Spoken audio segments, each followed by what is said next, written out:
할렐루야! 한 주간 평안하셨습니까?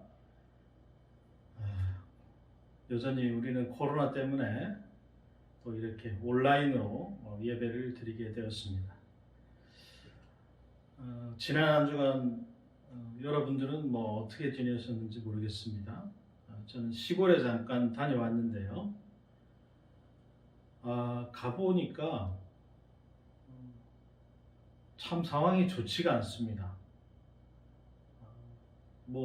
도시도 그렇지만 시골은 더 힘든 것 같아요. 재작년에 제가 시골에 갔다 왔습니다만 그때만 해도요 사람이 대단히 많았는데 이번에 가니까 사람이 없어요. 휴가철이라고 다 지방으로 내려가서 풍선 효과니 이런 얘기 하는데 오히려 사람이 없습니다. 그리고 가게들도 다 문을 닫았어요. 낮인데도. 그리고 시골에는 그렇게 코로나 환자들이 많지는 않잖아요. 근데 얼마나 마스크들을 잘 쓰고 다니시는지 몰라요. 서울보다 훨씬 더 방역을 잘 지키고 있어요. 우리도 안 보인다고 안 지키는 것이 아니고 지금 힘든 시기니까 다들 마스크 잘 쓰고 잘 지켜야 되겠습니다. 자, 오늘은 사도행전 14장 1절부터 10절의 말씀으로 상처를 넘어 축복으로 라는 제목으로 여러분과 은혜를 나누고자 합니다. 지금 여러분 일본 도쿄에서는 뭐가 열립니까? 올림픽이 한창이잖아요. 이제 거의 막바지를 달리고 있긴 한데요. 늘 우리가 올림픽을 하면 그 몇몇 선수들의 그 이야기들이 우리들에게 큰 감동을 주죠. 그 중에 대표적으로 제가 오늘 소개해드릴 선수가 바로 유도의 안창립이라는 선수인데요. 이 선수는 할아버지가 이제 일본 교토에 이제 정착을 했고 또 교토에서 자랐어요. 그 아버지가 가라데 사범이었는데 그 아버지 영향으로 어릴 때부터 자연스럽게 이제 가라데를 배우기 시작했던 것이죠. 근데 가라데가 적성이 맞지 않았어요. 아버지가 너무 엄하게 가르친 탓에 이제 유도로 종목을 바꿉니다. 이후에 이제 스쿠바 대학에 합격해서 2013년에 이제 전 일본 학생 선수권 대회에서 우승을 해요. 같은 해 11월에 열린 단체전에서도 우승을 해서 2관왕이 됩니다. 근데 이 선수 국적이 한국인이라는 점 때문에 이제 경기 출전에 제한을 받는 거예요. 정작 중요한 데에 나갈 수가 없어요. 그래서 일본에서는 뭐라고 얘기를 했냐면 계속 기화해라.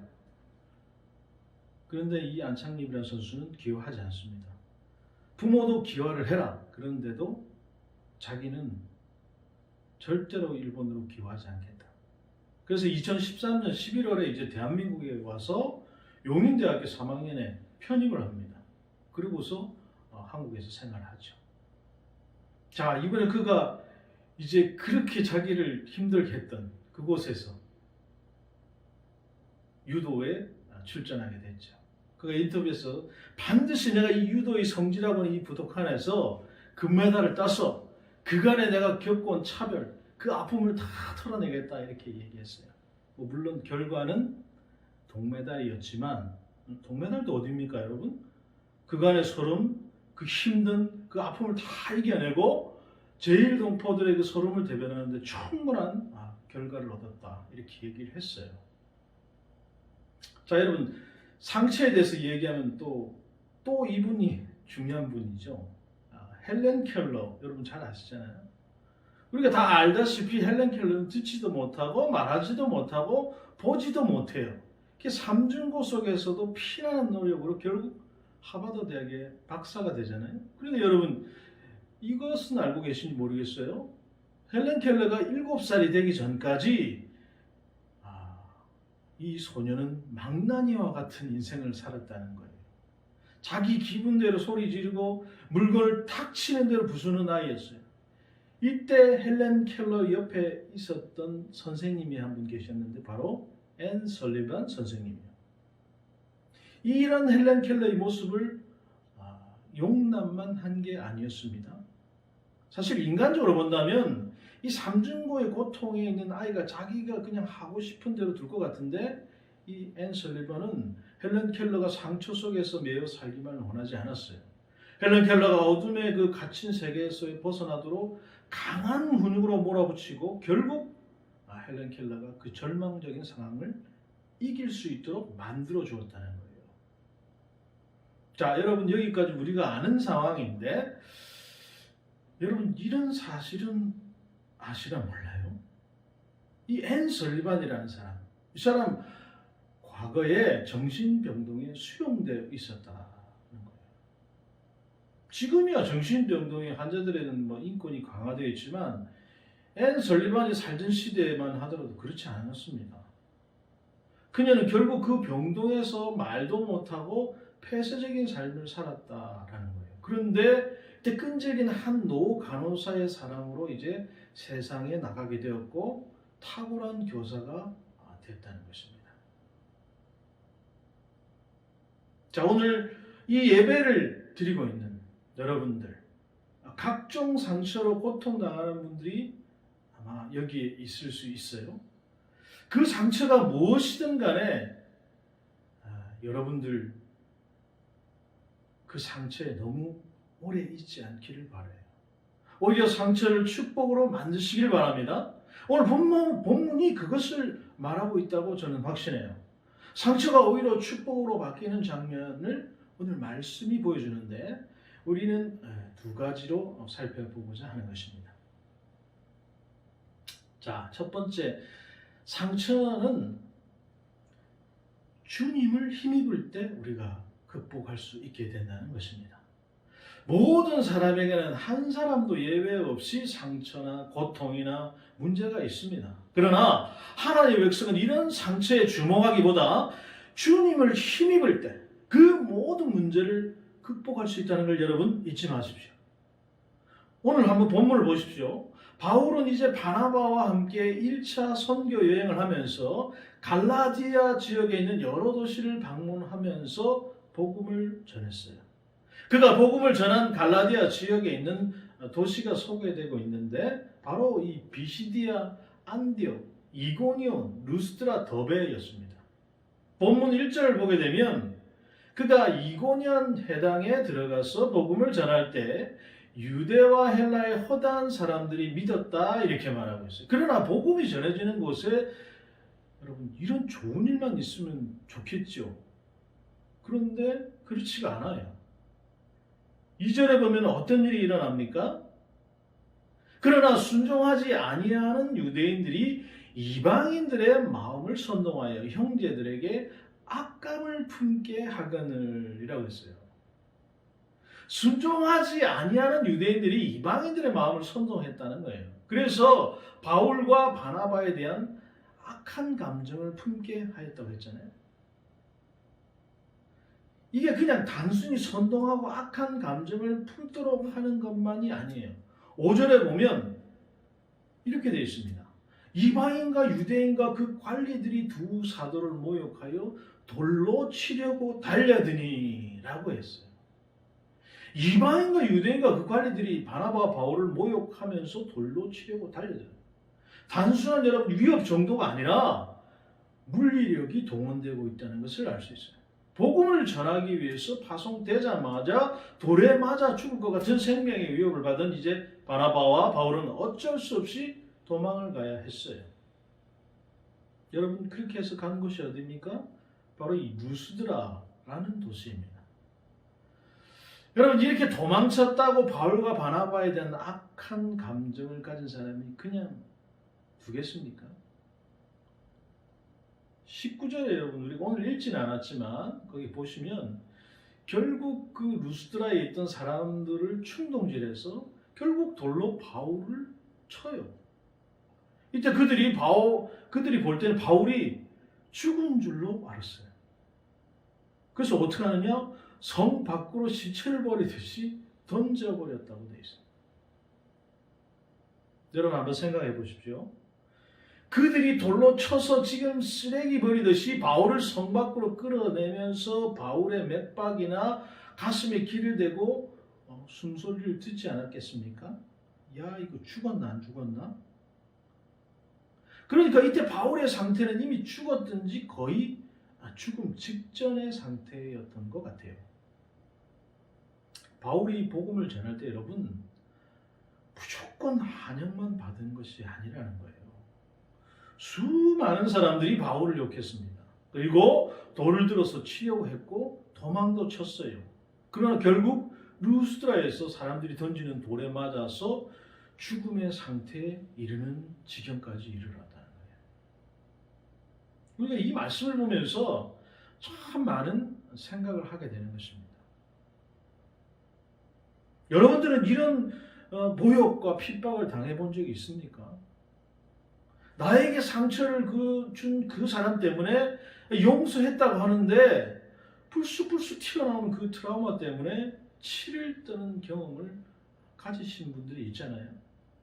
내가 그 인간만 생각하면 욕이 터져나오는 현실 앞에서 주님은 끝까지 뭐라고 얘기하십니까? 원수까지 사랑해라 라고 하시는데 그 말씀을 실천하지 못하는 것으로 인해서 나 자신이 좀 한심해지고 또 이런 경험들이 다 있다는 것입니다. 그런데 이런 상처와 트라우마를 어떻게 해결할 수 있을까요?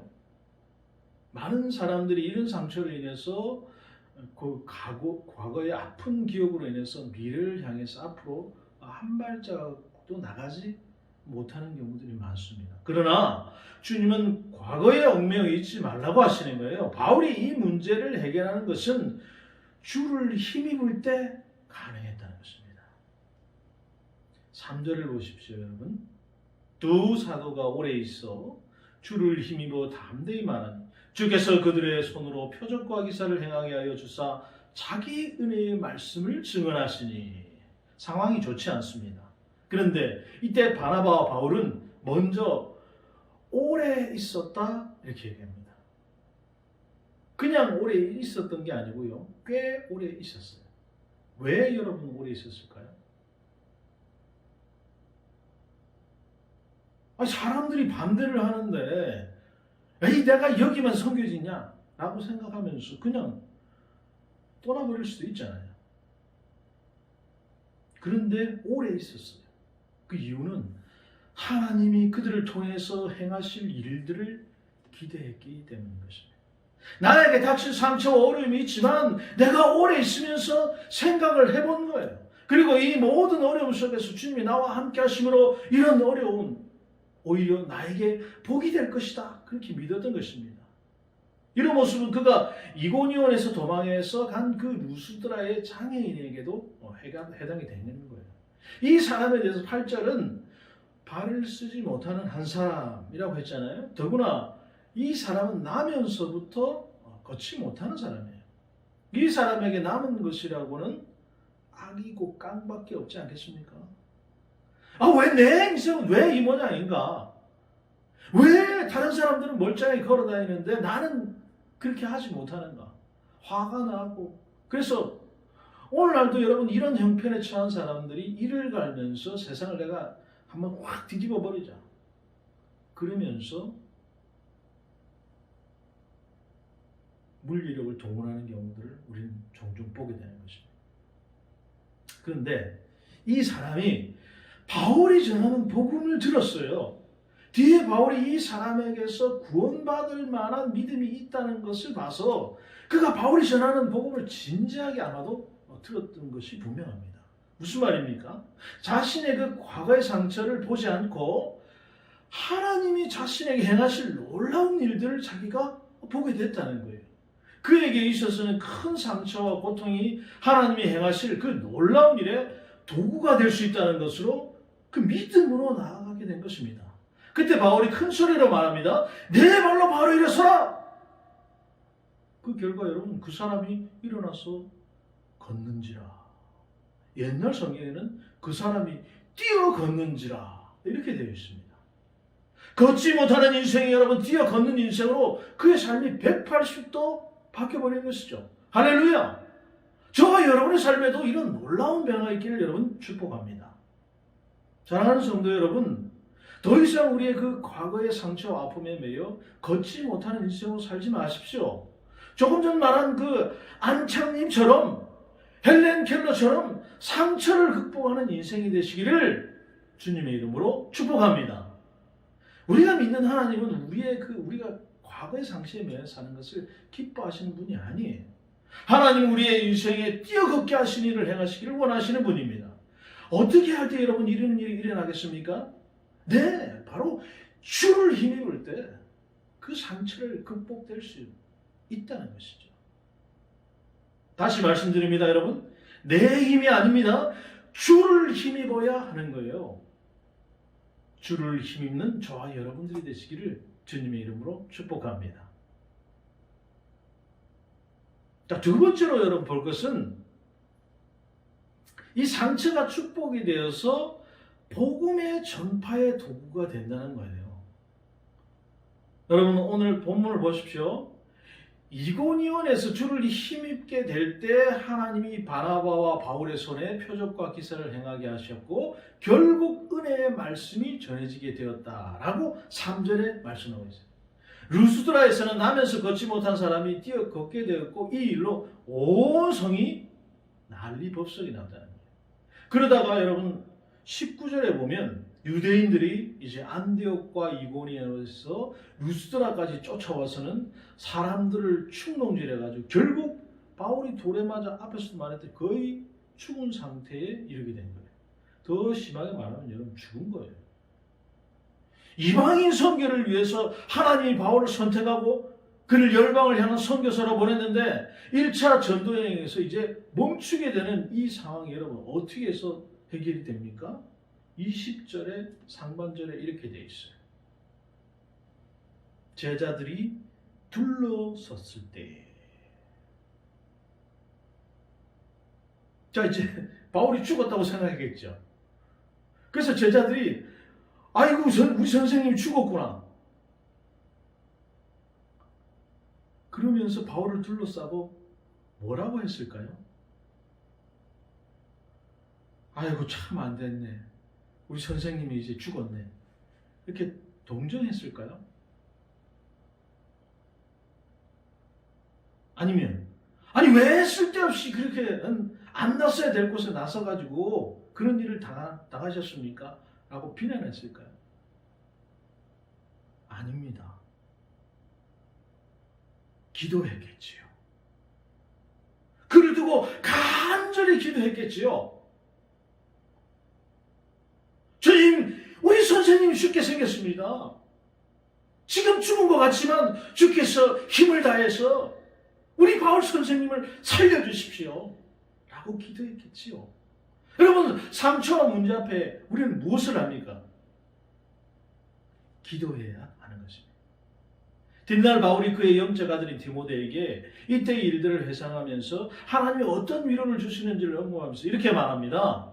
디모데후서 3장 11절에 박해를 받음과 고난과 또한 안디옥과 이고니온과 루스드라에서 당한 일과 어떤 박해를 받은 것을 내가 과연 보고 알았거니와 주께서 이 모든 것 가운데서 나를 건지셨느니라. 아멘. 여러분, 돌에 맞은 죽은 상태에 이르게 된 바울의 그 영적인 아들 디모데에게 말하는 걸 보세요. 주께서 이 모든 것 가운데서 나를 건지셨느니라. 주님이 건지셨다는 거예요. 놀라운 장면은 여러분 여기서 그치지 않습니다. 이렇게 돌에 맞아 죽은 상태에 이른 바울이 그 다음날 어디 가느냐? 더베라는 곳에 가요. 여러분 지금 보시는 것처럼 이 루스드라에서 더베까지 거리가 얼마나 되느냐? 여러분 96km. 이 정도면 여러분 일산에서 여러분 저 밑에 오산 정도까지 가는 거리입니다. 결코 가까운 거리가 아니죠. 왜 가까운 거리가 아닙니까? 돌에 맞아 온몸이 터지고 멍이 들고 뼈가 골절돼서 완전히 죽기 직전의 상황이잖아요. 그런 바울이 그 상처난 몸을 이끌고 96km나 떨어진 그곳으로 간 이유가 뭡니까? 여러분, 덥에 무슨 숨겨둔 돈이 있어서 그랬습니까? 아니면 빨리 거기 가서 내가 막 돈 숨겨놨는데 누가 가져갈 것 같아서 아픈 몸 이끌고 거기까지 갔나요? 아니면 덥에 막 정말 중요한 사람 내가 만나야 돼서 그 아픈 몸을 이끌고 간 것입니까? 아니에요. 21절에 그 상반절에 답이 있습니다. 21절 상반절에 복음을 그 성에 전하여 많은 사람들을 제자로 삼고. 무슨 말입니까? 지금 바울이 돌에 맞은 상태. 돌에 맞은 지 이틀밖에 안 됐어요. 지금 이 사도행전을 쓰고 있는 누가의 직업이 여러분 뭐죠? 이 누가라는 사람은 지금 의사예요, 의사. 바울의 몸 상태가 어떤지 그는 정확히 아는 사람이죠. 그런 누가가 기록을 하고 있는 거예요. 바울이 돌에 맞아 터진 몸, 형편없이 상해버린 몸을 가지고 그 먼 거리를 걸어서 더베로 가서 복음을 전했다고 기록하고 있는 것입니다. 놀라운 모습이죠. 그리고 이러한 모습은 우리들을 부끄럽게 하는 것입니다. 사람들이 여러분 수군되지 않았겠습니까? 저기 루스드라에서 돌 맞은 인간이 한 명 왔는데 그게 엄청난 일을 겪고 이틀 만에 우리 마을에 와서 주 예수라는 사람을 전한다.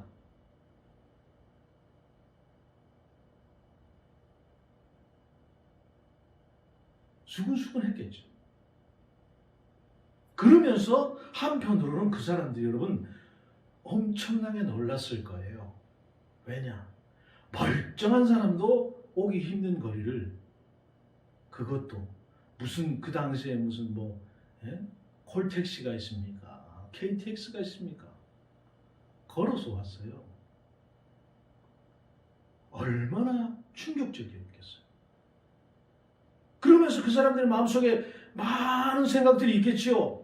아니 도대체 예수 그리스도가 무엇이길래 저런 몸을 이끌고 여기 와서 우리에게 예수 그리스도를 전하느냐? 우리가 한번 들어는 봐야 되겠지. 그 예수 그리스도, 그 사람이 뭐하는 사람인가? 그런 생각이 들지 않았겠어요? 그 결과가 여러분 21절 상반절.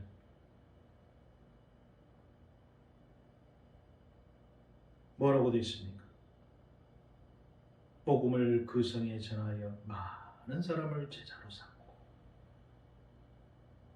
많은 사람들이 예수 그리스도의 제자가 되었어요. 여러분 1절에는 이고니온 회당에서 말씀을 전하자 무리가 믿더라라고 말하고 4절에는 이고니온의 사람들이 유대인을 따르는 자도 있고 또 두 사도를 따르는 자도 있는지라고 했는데 더베에서는 어떻게 되었다고요? 많은 사람들이 예수 그리스도의 제자가 되었다는 거예요. 왜죠? 돌에 맞아 죽은 상태와 같은, 죽었던 사람이 그 다음날 벌떡 일어나서 96km 되는 먼 거리에 있는 자신의 마을에 와서 주 예수 그리스도께서 너희를 위해서 죽으셨고 부활하셔서 주인이 되어서 주셨다는 그 복음을 전하는 것, 죽음과 부활의 소식이 그냥 소설이 아닌 것을 그 사람들이 깨닫게 되었다는 것입니다. 바울이 전하는 그리스도의 죽으심과 부활이 바로 오늘 일어나는 일이구나. 그것을 깨닫고 더베에서 믿는 정도로 끝난 게 아니고 그리스도의 제자가 되는 놀라운 일들이 일어나게 된 것입니다. 여러분 이것이 바로 상처가 오히려 축복이 되고 상처가 복음 전파의 큰 도구로 사용된 것을 우리들에게 보여주는 것입니다. 저는 이것이 우리 성도들에게 때로는 하나님이 상처를 허락하시는 한 이유라고 생각합니다. 모든 이유라고 말하진 않아요. 다른 이유가 있을 수는 있죠. 그런데 하나님은 때로 우리의 상처를 축복으로 바꿔 주시는 것입니다. 바울에게서 그 상처, 돌에 맞은 거의 죽은 상태의 사람이 그 다음날 벌떡 일어나서 96km를 걸어가서 사람들에게 전한 그리스도의 죽으심과 부활의 소식이 여러분 소설이 아닌 것입니다. 어떤 허풍이 아니라는 것이죠. 이것은 내가 실제로 겪은 간증이요, 내가 겪은 것은 나에게 힘이 되고 다른 사람에게 도전이 된다, 그 말이죠. 사랑하는 성도 여러분, 여러분들에게 이런 간증이 있습니까? 내 상처가 오히려 축복이 된 경우가 있습니까? 우리 성도님들 중에 이런 분들이 많을 줄 압니다. 내 삶에 생각지도 않는 큰 벽이 찾아와서 인생의 절망 가운데 빠져드는 경우도 있고, 내가 무슨 잘못한 것도 없는데 어렵다는 사람 한번 제발 한번 도와달라고 해서 도와줬는데 돈을 홀라당 날리고, 열심히 일하는데 청천벽력과 같이 회사에서 나가라고 얘기하는, 이런 말을 들으면 내 삶의 전체가 무너지는 것 같아요. 그렇지 않습니까? 여러분, 2009년도에 꽤 오래됐죠. MBC 방송에서 그 휴먼 다큐라는 프로가 있었어요. 거기에 로봇다리 세진이라는 제목의 휴먼 다큐를 방영했는데, 여러분 혹시 기억하시는지 모르겠어요. 오래돼서 잘 모르실 수 있어요.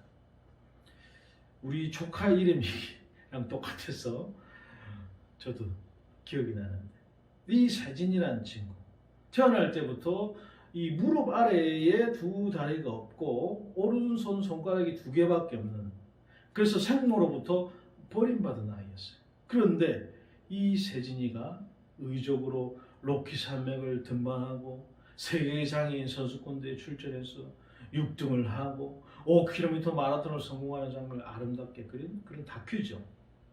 자, 그러고 나서 시간이 흘렀어요. 그리고 그가 나타난 게 2016년 리우 올림픽 예선 수영대회였어요. 수영 마라톤. 그것도 장애인이 출전하는 마라톤이 아니고요, 일반인이 출전하는데 혼자 장애인이 일반인과 똑같이 예선 종목에 도전합니다. 여러분, 그 모습을 잠시 한번 보시기 바랍니다. 상처로만 본다면 정말 절망적인 아이, 뭐 어디 이 세진이 뿐이겠습니까? 장애인을 둔 부모의 상처는 얼마나 컸을까요? 아무튼 이 세진이라는 친구, 세진이의 어머니는 이 심각한 장애를 극복하기 위해서 의족을 했는데, 그 의족만 하면 그냥 걸을 수 있다고 생각했어요. 근데 아니죠. 처음에는 서 있는 것도 힘들었다. 그러다가 걷기 시작하고 곧장 넘어져. 이때 어머니는 이런 아이를 내가 약하게 키우지 않겠다, 그를 강하게 키웠어요. 어머니는 아이가 가진 그 상처 속에 갇혀있게 않게 하려고 했어요. 그리고 너는 장애인이 아니라는 것을 강력하게 심어줬다는 거예요. 그리고 이 다큐는 상처가 축복으로 바뀌는 과정을 보여주는데 정말 눈물 나는 장면들이 많이 나옵니다. 오늘 여러분들이 보신 것은 제가 그 이후에 2016년도 걸 편집한 걸 보여드린 거고, 어쨌든 아이가 수영하고 싶다고 하자 어릴 때부터 폐 타이어를 매달고 달리게 했어요. 주위에서 아이들을 학대한다고 막 신고하고 막 경찰서에 부지기로 막 드나들고 그랬어요. 그런데 여러분, 엄마의 생각은 분명했어요. 상처 속에 매여있는 인생이 되지 말게 아들을 몰아붙이면, 어머니는 나는 상처를 가지고 있으니 사람들로부터 동정심을 받으며 사는 인생이 되어야지 와 같은 마음을 처음부터 아이에게 그냥 싹 잘라버리는 거예요. 오히려 그 상처를 극복하기 위해서 더욱 자신을 단련시키고 그것이 장애를 극복하는 놀라운 결실로 나타나게 만들었다는 것입니다. 이제는 완전히 커서 성년이 다 됐죠. 거의 30대니까요. 사랑하는 성도 여러분, 여러분에게 있는 상처가 무엇입니까? 여러분에게 있는 그 상처를 묵상하는데 너무 많은 시간을 허비하지 마십시오. 사탄은 우리를 계속 과거의 상처로 몰고 갑니다. 오히려 여러분 그 자리에서 일어서십시오. 그 상처를 하나님께 맡겨드리세요. 그리고 하나님이 그 상처를 오히려 축복으로 바꾸시기를 기대하고 내 삶을 하나님께 의탁해 보십시오. 그러면 이제 저와 여러분의 상처가 오히려 큰 축복으로 되돌아올 줄로 믿습니다. 말씀을 맺겠습니다. 주를 힘입는 인생이 되기를 축복합니다. 절대 상처를 힘있는 인생이 되지 말기를 바라요. 오히려 상처를 이기고 나의 상처가 축복이 되는 인생이 되기를 바랍니다. 사랑하는 여러분, 잊지 마십시오. 주님을 힘입을 때 이런 일은 가능하게 되는 것입니다. 내 힘이 아닌 주님의 힘을 달라고 기도하십시오. 이번 한 주간도 하나님이 쓰시는 도구가 되어서 상처를 이기고 복음 전파의 그 증인으로 살아가는 저와 여러분들이 다 되시기를 주님의 이름으로 축복합니다.